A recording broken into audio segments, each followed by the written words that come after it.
What if I told you that the great revolution in art with artificial intelligence is actually nothing new? That the artists using AI today sound exactly like an art movement that shook the world over 100 years ago? In the early 20th century, Futurism was born. Its manifesto declared that the world had a new beauty. The beauty of speed? They said, a racing car is more beautiful than the victory of Samothrace. They wrote something in 1909 that feels like it was tailor-made for today. Listen closely. What is there to be seen in an old picture, except the laborious contortions of an artist throwing himself against the barriers of a medium that thwarts his desire to express his dream completely? A perfect defense for AI art, right? The promise that, finally, there are no more barriers. The problem, it's simply not true. The barriers are still up. The medium is still thwarting your desires, because the developers of these tools aren't just creating a paintbrush. They are the moral arbiters of how you can use it. All the AI models I test are safe, careful. And that's the problem. Don't get me wrong. I know that if it were an open field, we would be flooded with horrific, violent, and explicit imagery. Society wouldn't be ready for it. I'm not saying the gates should be thrown open, but the truth is, there are unlocked versions hidden behind the scenes. What's happening with them? Who has access? What are they making that we can't see? While the art world discusses stealing jobs, the most important conversation is being ignored. And to understand why, we need to look at how the human mind works. There's a concept created by a designer named Raymond Loewy, M-A-Y-A, which stands for most advanced yet accessible. The idea is simple. The public is unready to accept the most logical solution. If it has to vast a departure from what they already know, think about it. Remember the first iPhones? The Notes app had a faux leather texture and torn paper edges, mimicking a real notebook so people would understand what to do.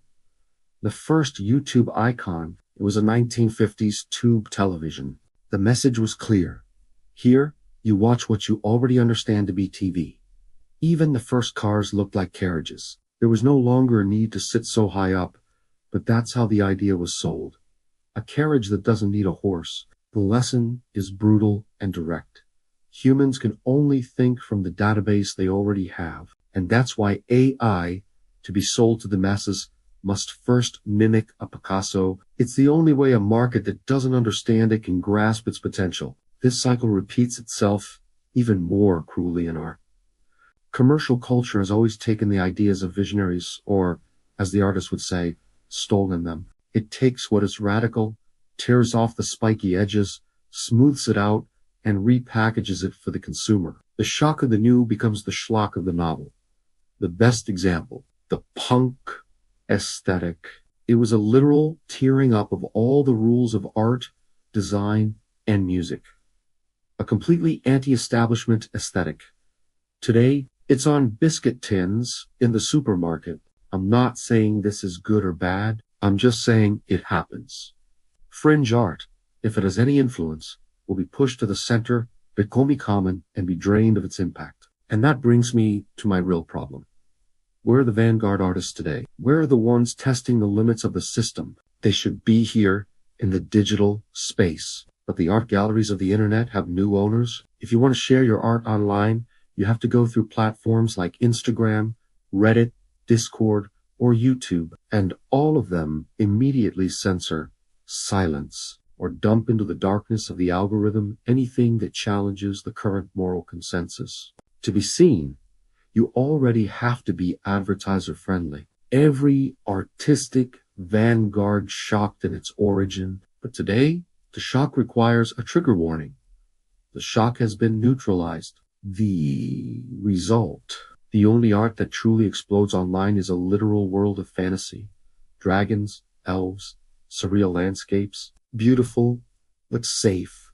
It's the digital version of the Renaissance gods, now with video game characters. It's art that escapes the human condition instead of confronting it. There is no longer a pool where artists can stress test the system, where they can tear against the fabric of what is to create what will become. And then AI arrives. Many art mediums have existed before. Oil paint and MS Paint. Film cameras and digital cameras. clay, and 3D software. But this is the first time. Never before has a tool been limited by moral guidelines imposed by its own creators. In the past, if you created something too outrageous, the establishment simply wouldn't support you. But interested people knew where to find it. The artist could explore the darker elements of human nature in private communities. Today, we are not trusted to do that. And realistically, I understand why. The power of AI to create confusion, offense, manipulate religions, and argue for horrific acts is so strong that if it were open, no philosopher in the world could put out the fires. But something will break out, and it may not be pleasant. My fear is, without these darker elements being explored somewhere, without art being able to test our worst sides, what exactly is growing in the shadows out of our sight? We will find out. It's just a matter of time. In the meantime, we need to understand how art, AI or not, has historically helped us in times like these. Why is it so dismissed now? Why are our ideas about it so confused? Perhaps we need a renaissance now more than ever, and I think one is coming. The discussions are just beginning. If you want to be part of them and see where this goes, make sure you subscribe to the channel. I hope you'll join me